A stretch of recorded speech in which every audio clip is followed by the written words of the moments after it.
Hello, and welcome to History is Gay, a podcast that examines the underappreciated and overlooked queer ladies, gents, and gentle enbies that have always been there in the unexplored corners of history, because history has never been as straight as you think.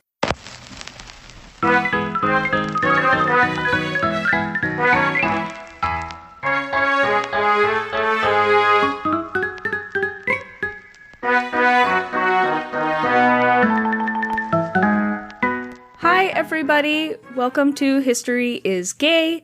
I'm Leigh, as usual, and today we're bringing you a little mini episode that is an interview with a new friend named Steven Capsuto, who is the author of Alternate Channels, Queer Images in 20th Century TV, which I have really enjoyed, and it has been out for many years, but there is a new edition, and it is bright, and it is pink, and it is beautiful, and a whole bunch of colors, and if you know me, you know that I love talking about queer TV. So I'm very excited to chat with Steven. Welcome, Steven. Thanks for coming on. Thanks for inviting me, Leigh. This is exciting. Yeah. Love the podcast. Thank you. Yeah, it's so funny, like in starting this podcast, one of my first things that I wanted to do, before we even settled on doing like a queer history podcast, is I wanted to do a queer media analysis podcast. So it's nice to be able to get like these little tidbits, and every episode we talk about, you know, we do pop culture tie-ins. So it's nice to have like a chat. But I wanted to kind of just start at the beginning. I'm sure that you've been asked this in every single interview, but what kind of inspired you to start researching and writing this book? Like, what was your own history growing up and seeing queer images on TV? I was really lucky. You know, there had been, in the early to mid 70s, the as it was then, the gay liberation movement was lobbying the networks to, you know, stop portraying all the lesbians as serial killers and stop portraying the gay men as like terrorists and child molesters and whatnot. And so by the time I knew I was gay, I was seeing some okay stuff. You know, I was seeing the daytime talk shows that had like gay activists on and characters who, while problematic, at least seemed to have friends and family and jobs and lives, you know, and weren't killing anybody. So that was good. But that was sort of like a little oasis. That was like the late 70s period. And by the time I was in grad school in the late 80s, I was volunteering at an LGBT crisis hotline. And, you know, it was a different era. Not a lot of people were out, which meant we were invisible to society, which was bad enough, but we were also invisible to each other, which meant, like, if you were a queer kid, you looked at the broader culture and you looked at your neighborhood and you looked at your school and you just saw no reflection there of people like you, right? Or what you saw was terrifying. So particularly in the media in the 80s, where, you know, basically all you saw was, you know, you can't be gay on TV unless you're evil or dead. Evil or dead or dying. I mean, and AIDS was like the big thing, right? So like every image you saw of a queer person was a gay or bisexual man dying, you know, and then occasionally you would get the criminal characters. You know, I remember around that time, Hunter did an episode with killer lesbians. I mean, it was just like, it wasn't a great time to be trying to figure out who you were, right? So we were getting calls at the crisis hotline from these 15, 16-year-old kids saying, I think I'm lesbian, I think I'm gay, and I'm thinking of killing myself. And what our clinical supervisor told us to do, if they were calm enough to have the conversation, which they usually were sort of at that moment you could, is to say, well, what do you think gay people's lives are like? To get a sense of what they thought they were doomed to, right? And every time I asked that, the answer I got was, I only know what I see on TV. And then I talked to the other volunteers and they said they were getting that answer. And then I looked through the logbook and every call from a suicidal gay or lesbian teenager included that sentence. I only know what I see on TV. So I thought, well, that's odd because, like, you know, I grew up watching, you know, the Phil Donahue show and you know, all these, you know, soap and, you know, Dynasty, where maybe the characters weren't happy, but they weren't tragic either, right? So I was like, well, that's interesting. What's airing on TV? I was in grad school. I didn't have time to watch TV. I barely had time to sleep. So I decided, once I was out of grad school, to take all of these research skills they had drummed into my head and put it to what I thought was a better use. And I had gotten a job in information technology at an insurance company. It was right near the main research library in Philadelphia, the Free Library's main building.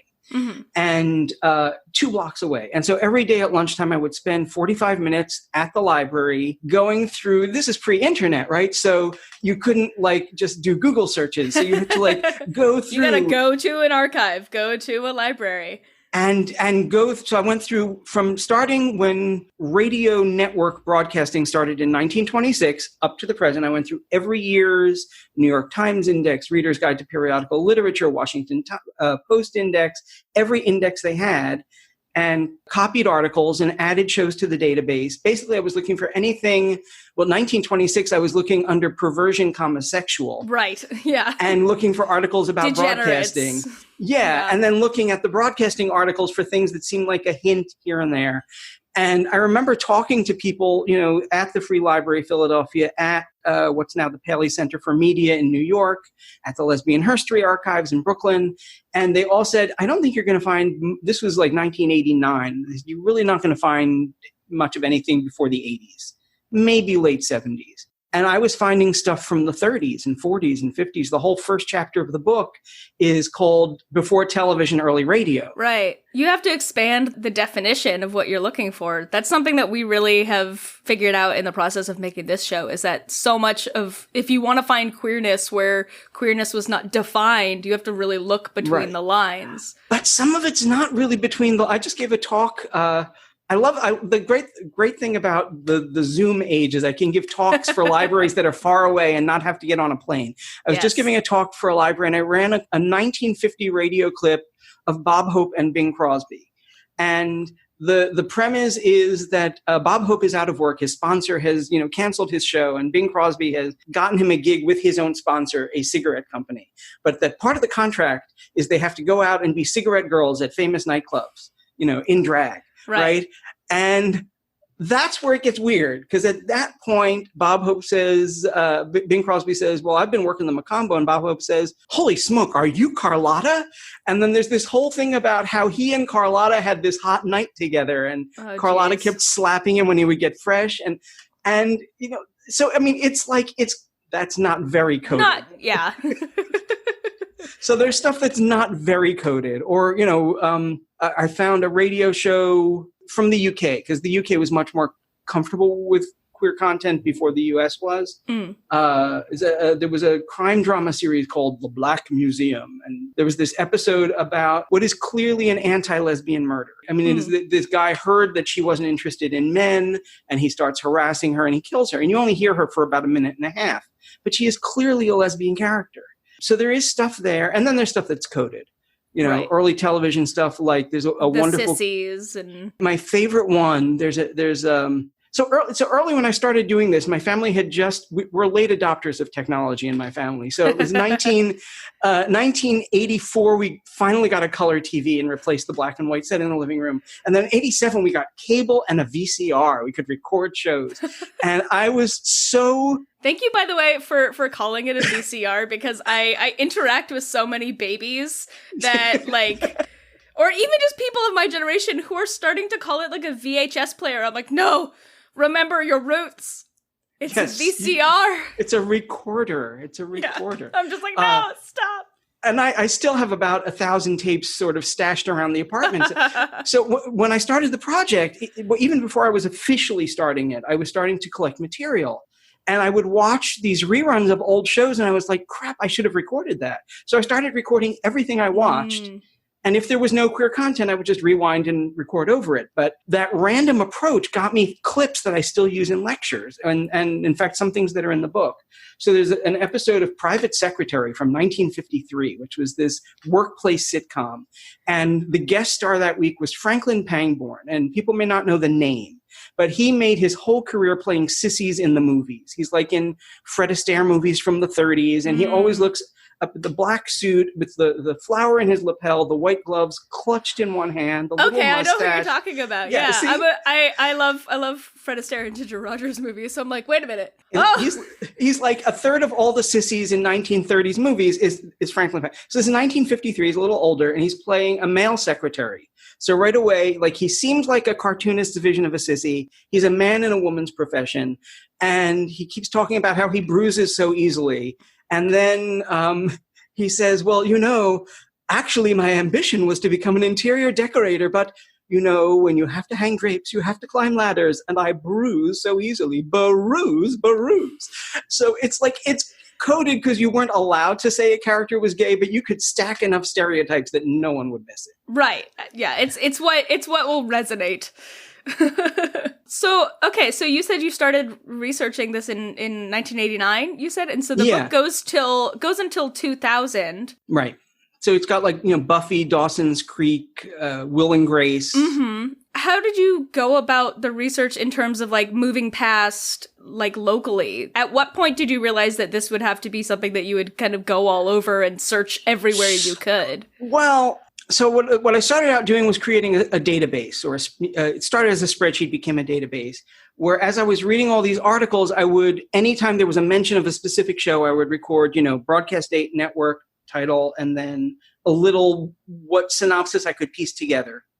And then I started going through TV Guide every week for 11 years, looking at every plot description. And I had 3 VCRs running in different rooms connected to different cable boxes. Oh, wow. And so I was getting the older shows that way, and then the newer shows also, as they were coming up. And then at that point, when the book came out in 2000, you still couldn't buy whole seasons of TV series on home video in the US, but you could in England. And so I was mail ordering things from Tower UK and from Amazon UK. And I had to get a multi-standard VHS machine, and it was, once I had enough information, I started contacting people for interviews and doing phone interviews, some in-person interviews with activists, writers, producers. And then I was also collecting material from anti-gay groups like the National Federation for Decency, which is now the American Family Association, and some of the other groups, because they were so obsessed with queer characters on television. They were documenting it better than I was. I almost thanked Reverend Wildman in the acknowledgments. I mean, it was... maybe thinks you're a little too interested in these friends. Yeah. And then I started going to... I was going to be in San Francisco anyway, so I spent, I think, 1 or 2 afternoons at the Gay and Lesbian Historical Society, or I guess by then it was the GLBT Historical Society. And Susan Stryker was a great help in pulling materials, and I was there, taking notes frantically. And I went to the Lesbian History Archives in Brooklyn. I went to the what was then the Museum of Television and Radio in New York, now the Paley Center.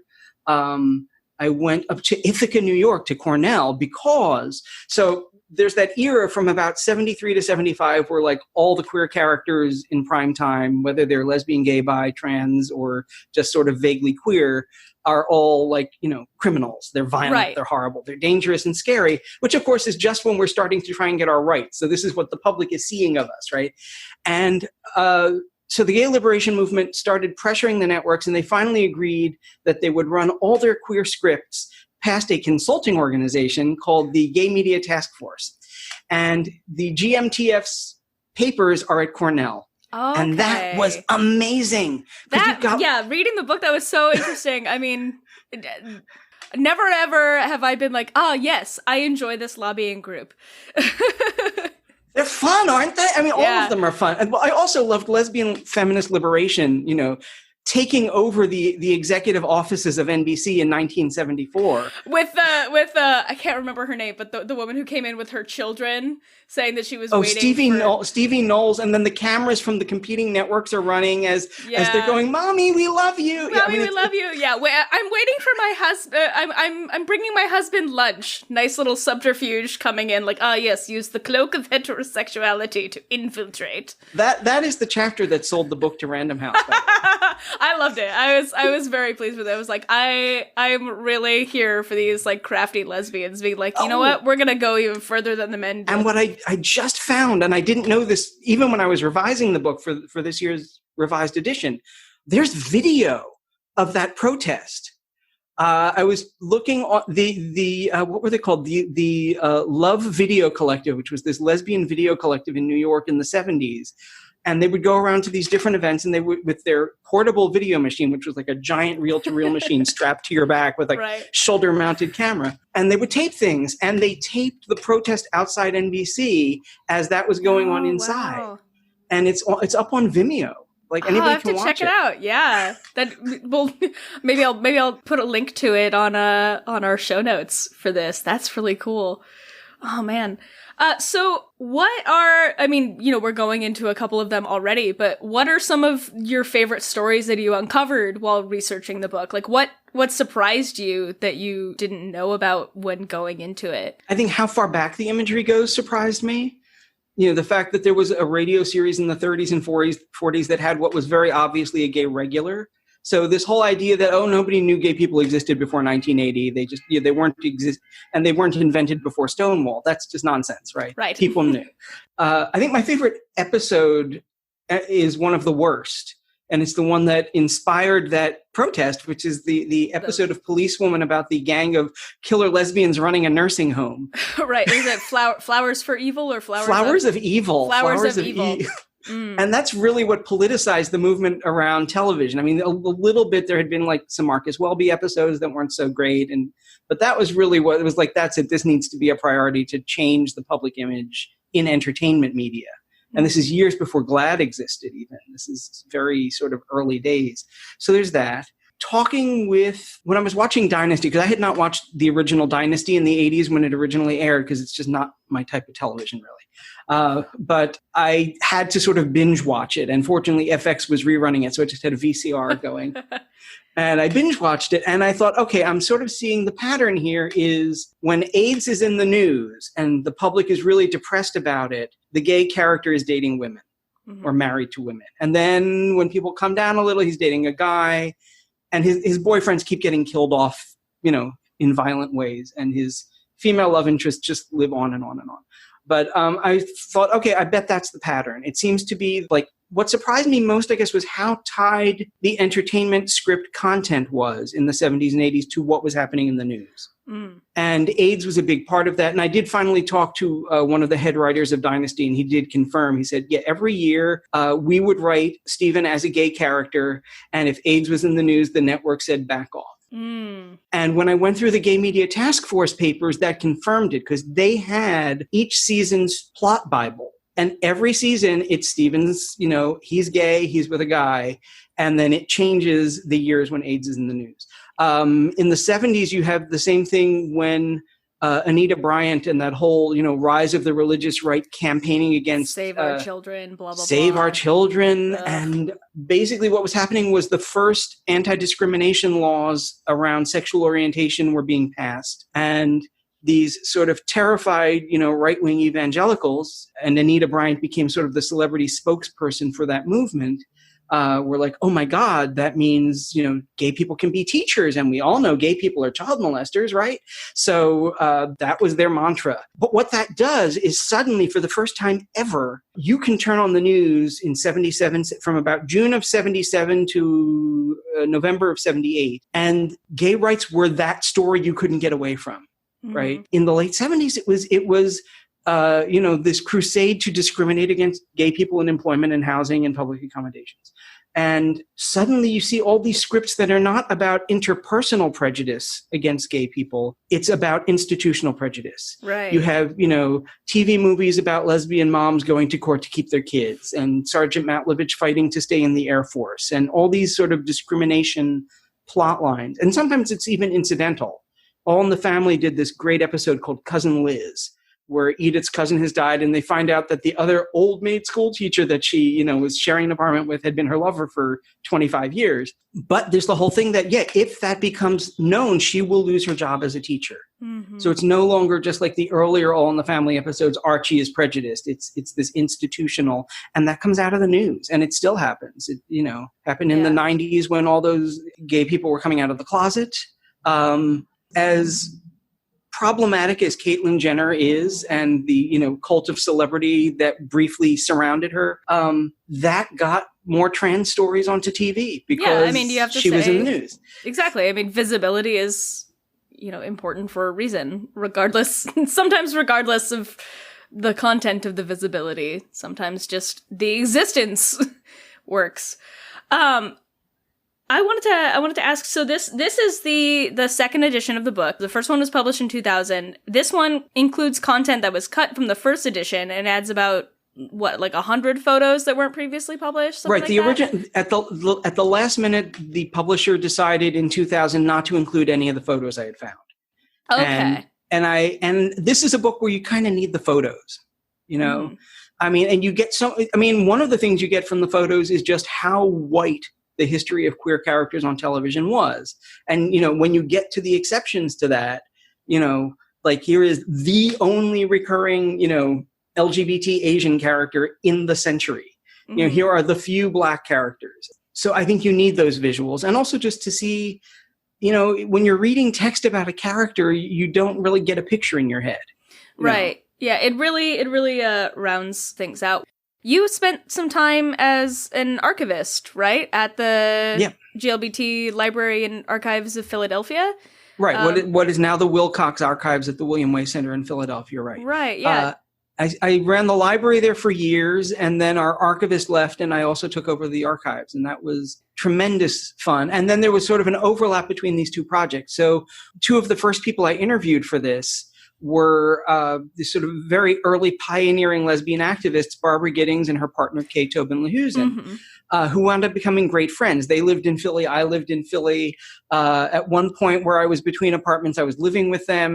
Wow. And they had gotten involved. Barbara had been in the movement since the 50s. Kay had gotten involved in 61. And they not only were activists, they knew that what they were doing was important, which I think maybe some of the activists didn't, and they kept everything. Yeah. And in 2007, they donated 293 cartons of material about the movement to New York Public Library's manuscripts collection. Wow. Yeah, I was going to ask you, like, what are some of your favorite things in that collection? Here we go. So while we were doing all that, I was working on the book. So I had interviewed them because Barbara had been one of Phil Donahue's first two lesbians on the Phil Donahue show in 1960-something, 68, I think, back when it was a local show in Ohio, in Akron, I think. And it was her and Lily Vincennes, and she said it was like two lesbians and Phil Donahue and a bunch of really hostile Ohio housewives who were not happy to be stuck in a small space with two lesbians. So she had made audio recordings of a lot of her early radio appearances, TV appearances in the 60s. Oh, wow. But also they would go to the movement was very small back then. It was, maybe 20 organizations, 200 people. They all knew each other. And they would have these regional and national planning conferences in like the mid to late 60s. And she would bring her giant reel-to-reel tape recorder and record the strategy sessions. And so that's all at New York Public. But while we were going through this, before it went to New York Public, I said, can I please copy a lot of this for the archives in Philly? Because I think some of this deserves to be at a queer community-based archive. Mm-hmm. And so we were able to copy a lot of, appearances by gay activists on talk shows in 1967 and things like that. Oh, wow. Yeah. That's awesome. It's so fun when like your passion project and what you're doing for a living just intersect in those ways. That's really neat. I wanted to kind of bring us into right now. Obviously, since the book came out in 2000, since that time, there have been massive strides and changes in the landscape of queer images on TV. Even in the last 5 years, there's been like a seismic shift, not just in the amount of queer representation, but the tone and the quality of that representation. So if you were to write a follow-up book, and I'm going to guess you probably are, like focusing on the last 20 years, what do you think are the highlights? What do you want to make sure gets included and noted as kind of historic changes? I think a lot of the history of television, and so by extension, the history of minority representation in television, is a history of moving from scarcity to plenty, right? So like originally, you lived in a city and there were like 2 TV stations you could choose from. And then there were 3, and then there were 6, and then there was cable, and then there were streaming platforms, right? So that multiplies. And what that means on the one hand is that a lot less is riding on each portrayal. Like back when there were 3 networks and, you know, you saw a lesbian on TV once a year, or a gay man on TV 5 times a year, or something like that, a trans person once a decade. A lot was riding on each one of those portrayals. So there was a lot more to write about. Whereas now, and this is something I talked about at the end of the book, I said, you know, I hate to make predictions because you wind up looking foolish when you get things wrong. But I said, I think that as the speed of the internet increases, we're going to see, you know, just as you can stream audio now, you're going to be able to stream video, and there's going to be specialized programming. You're a wizard. Yes. And you won't need, you know, for a show to be financially feasible, you won't need 30 million viewers. You can have like a niche market and still make your money back, because people will be able to discover the show a year later, 2 years later, you know, whereas in the old days, you just had to, if you didn't see something when it aired, you just never saw it. Mm-hmm. Right. So it's a different model. A lot changed even in the year and a half, 2 years after the book came out. The book came out in summer of 2000. And like right after that, you have Queer as Folk. And then, the American Queer as Folk. Right. And then the L Word. The L Word. And then the explosion of reality shows, the competitive reality shows. Like you had things before, you had The Real World, you had An American Family, but you hadn't had the competitive shows. And right after the book came out, I think like right around the time Queer as Folk premiered, CBS premiered Survivor. Mm-hmm. And you always had to have the one or two queer people in there and the one or two like bigoted right wingers who are uncomfortable around them. Right. But it's just having like queer people in the fabric of the show, just being queer people. And what's changed, I think, is, so a lot of what was, there are exceptions, but a lot of what was on TV in the 20th century was straight cisgender people's fantasies about what queer people were like. Right? So the writer was usually straight, the producer was usually straight. There are exceptions, but mostly, and mostly men. So you have like all those, well, yeah, 2 women can kiss because that's kind of hot, but not 2 guys, that's kind of gross, right? Whereas now you have people telling their own stories. You have queer people in the writing room, on the production team, often in the cast. So, one of the examples I cite is you look at Pose, right? Which, those are characters who never would have been allowed on TV before, ever. Pose as is central everything characters. that I've ever watched in a TV show. Yeah. Now, the first couple episodes are written by Ryan Murphy, and they're okay. They're okay. We have feelings about Ryan Murphy on this show. I think he has evolved over time. Yes. Since Nip Tuck, things have gotten better. But so those 2 episodes that he wrote are okay. But once you have trans women in the writing room and a trans woman of color in the writing room and on the production team, and the stories become much more solid. It's people talking about reality as they know it. And that's a different thing than someone else imagining your reality for you. Right. And it's reality as we know it and not tragedy porn. It's these are the things that are happening in this community, but it's not voyeuristic. It's acknowledgement of these things that are happening, but not and it's not the only thing that people, it's like it used to be a gay character would show up and all they could talk about was being gay.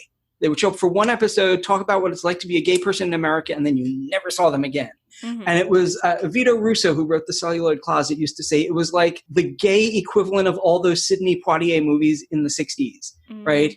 Where he was like, he's the black man, we white people. Like, there's never a thought that there are black people in the audience, right? It's written for white people. And he shows up and all he's allowed to talk about is what it's like to be black, right? And he's not like a fully formed person. So, he was a great actor and could bring things to it that maybe weren't in the script, right? But in the script, that's the focus. And it used to be that way for queer characters. You would show up, you would do a coming out episode, or you would be discriminated against. Trans characters in the 20th century mostly were patients on hospital dramas who jumped off the roof at the end of the episode. So it's, as you said, tragedy porn. And when you have people whose view of what it's like to be queer is what it's like to be a full human being who happens to be queer, that changes. Yeah, absolutely. I'm interested to hear what you think about, I exist a lot in like queer lady fandom circles. So, for me, a lot of media analysis really focused a lot in what we call the spring slaughter of 2016.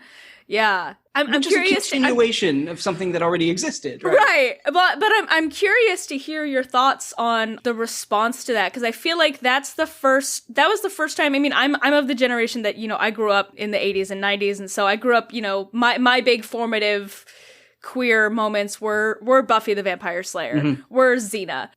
But I never saw the reaction like what happened in 2016 with the death of Lexa and this huge uprising. Yeah. It really brought it back to me, for me, reading this book, to organizations like the National Gay Task Force and Gay Media Task Force engaging in that activism.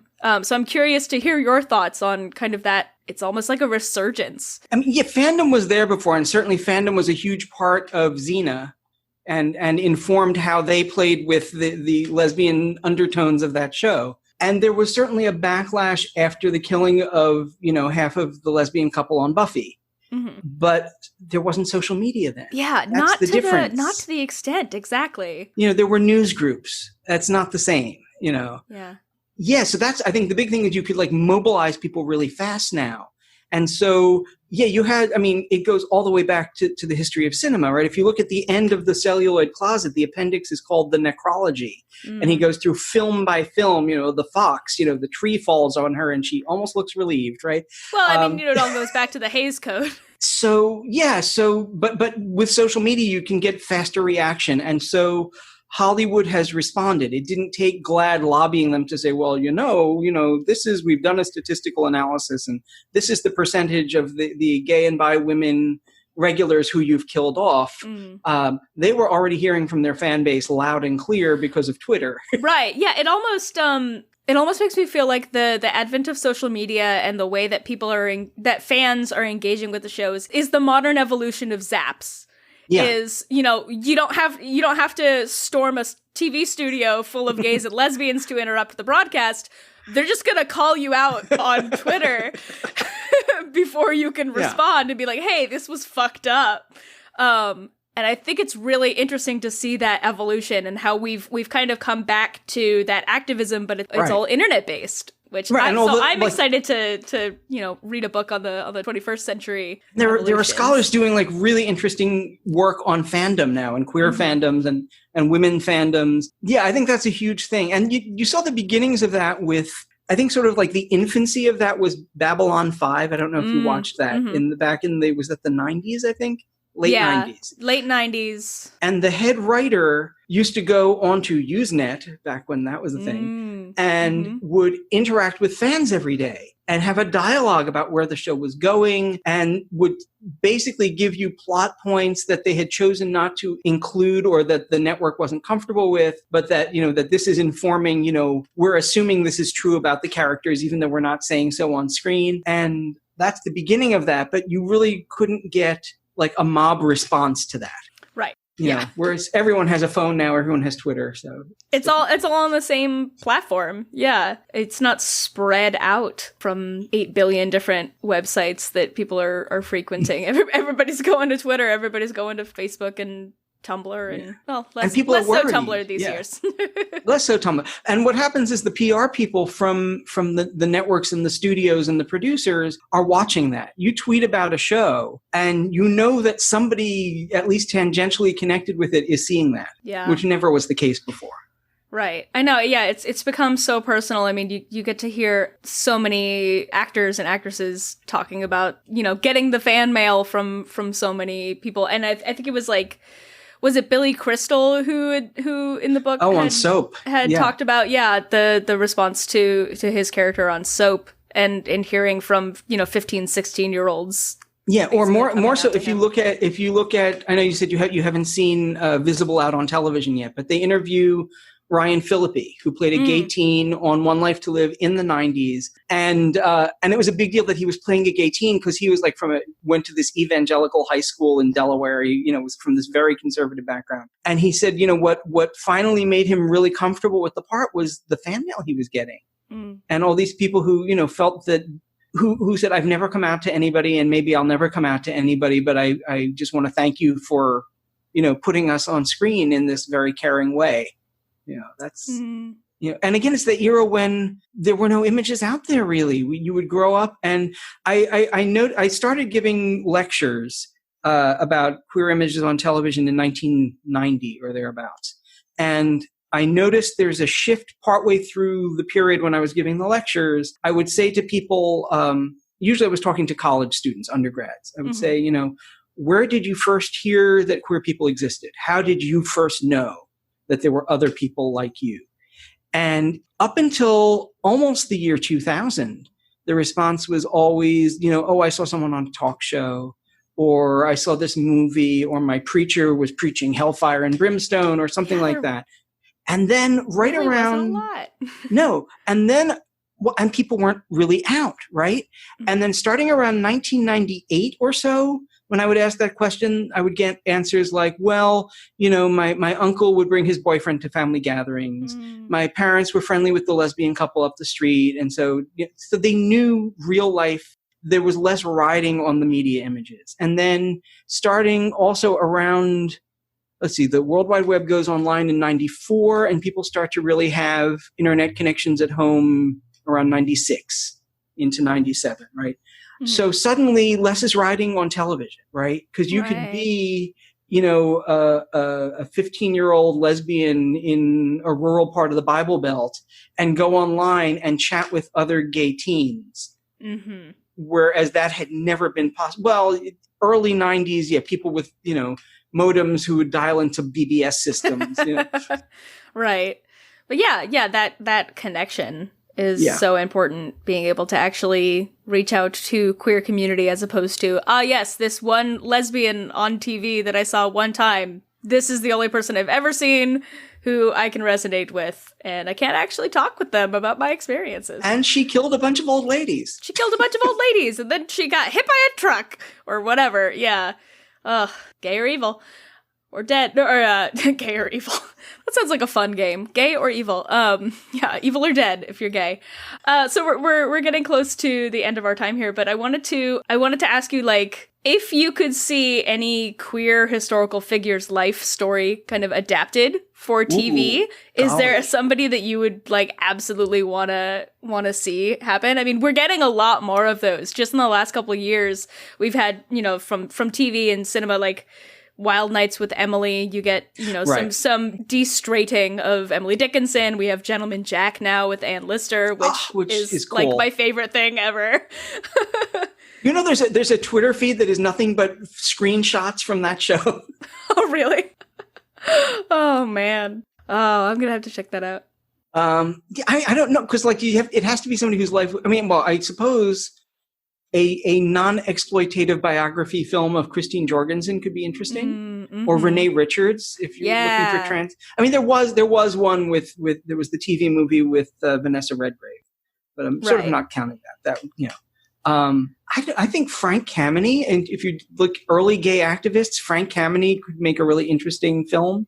Yeah, definitely. I mean, so many people don't know about the homophile movement in itself, so. And there were certain, those like really early people like Dorleg, Frank Kameny, Del Martin, Phyllis Lyon, Barbara and Kay, they just knew they were right, and they weren't going to hear otherwise.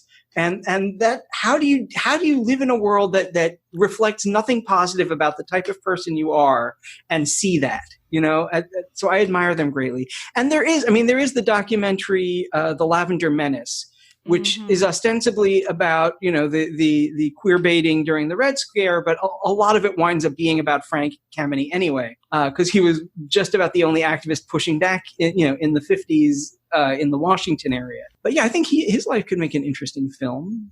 A lot of these activists, though, had just sort of like, normal, quiet home lives. It's not like Barbara and Kay were out solving crimes on the side or something. Right. So I don't know what you would film exactly.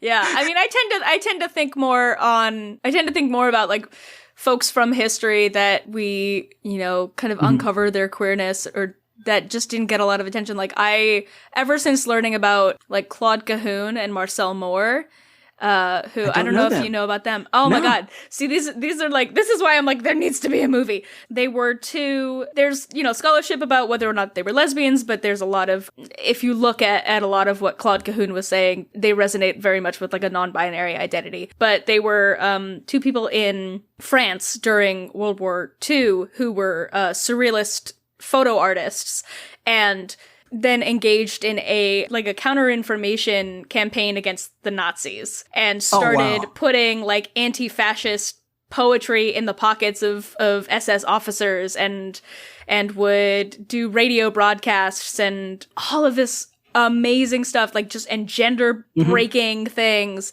And they ended up getting put in a Nazi camp and got out. And it was, and I'm just sitting here like, why that's a movie, right? Why is there not a movie about these two? Yeah.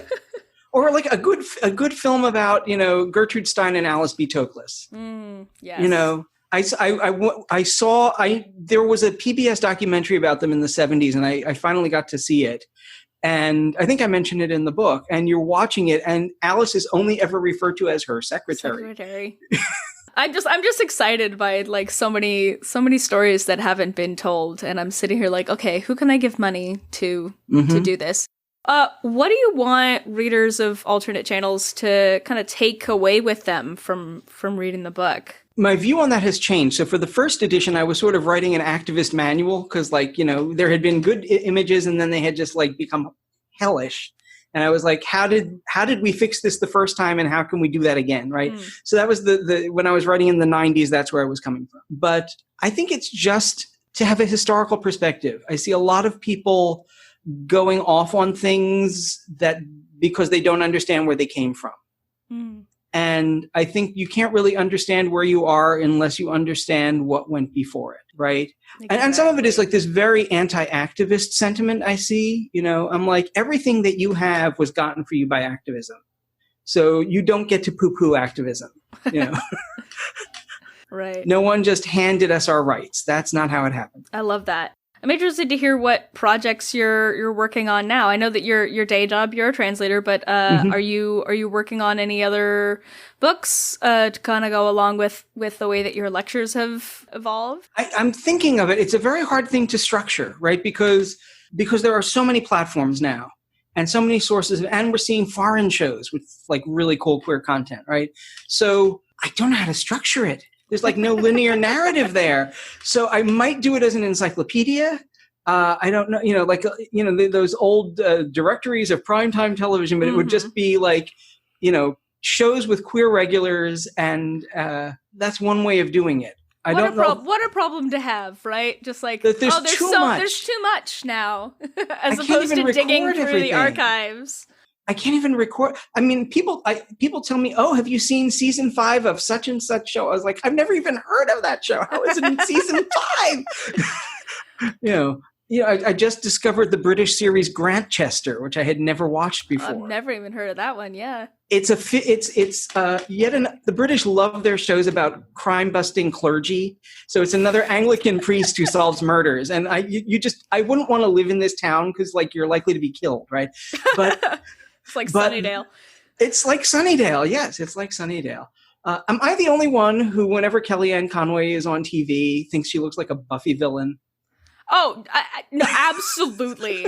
She 1000% looks like... why has no one sent her back through the Hellmouth? Yes.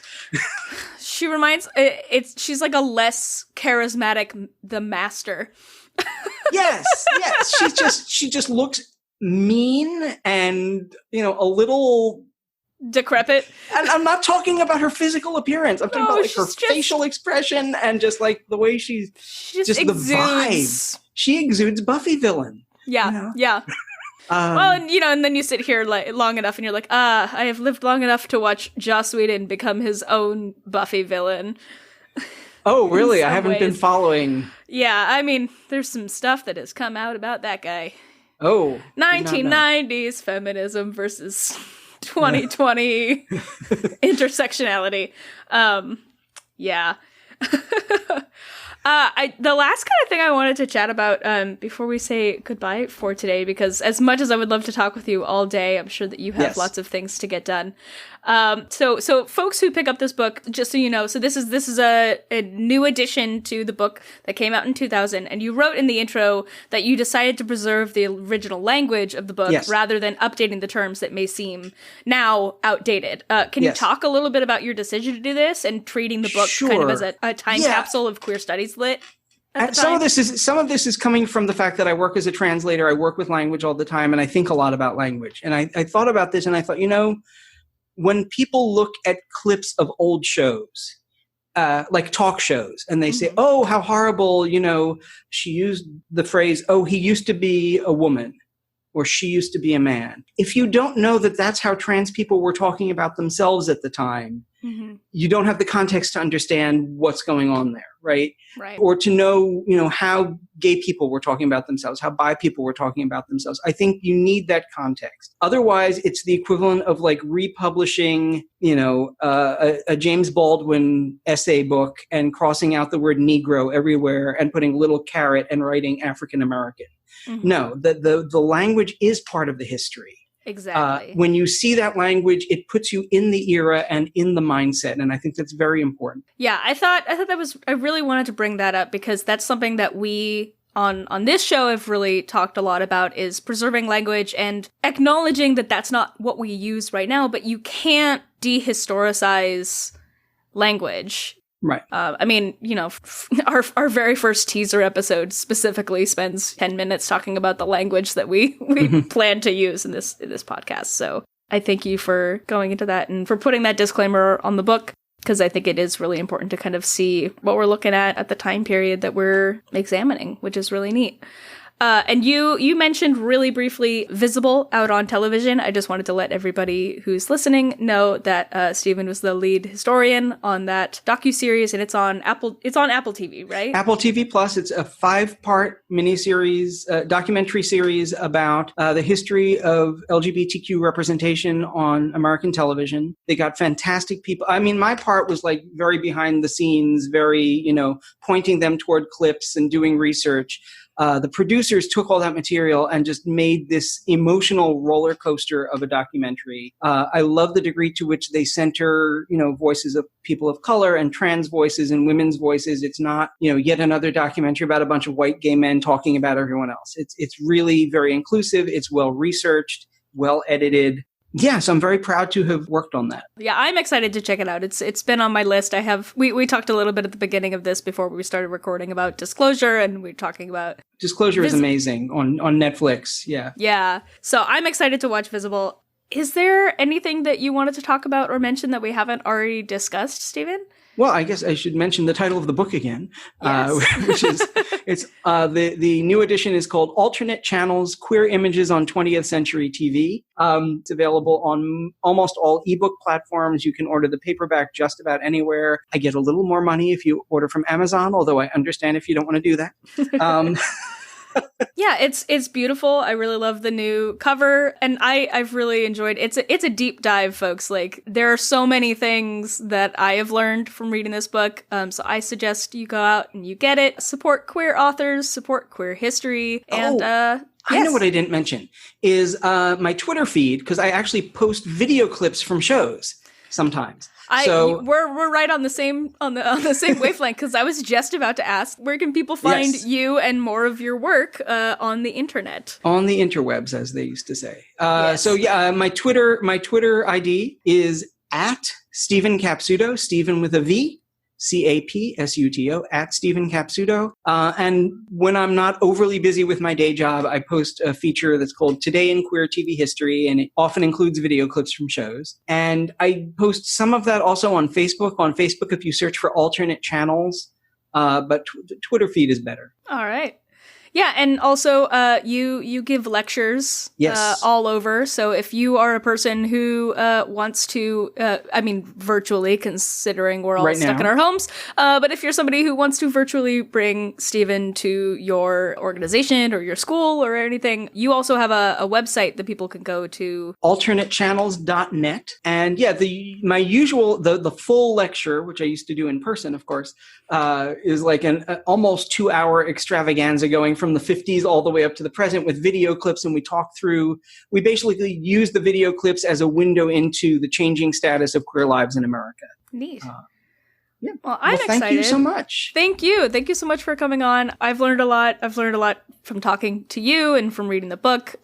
Just my own, for my own edification and getting to go back further than I really even have gone into in terms of images.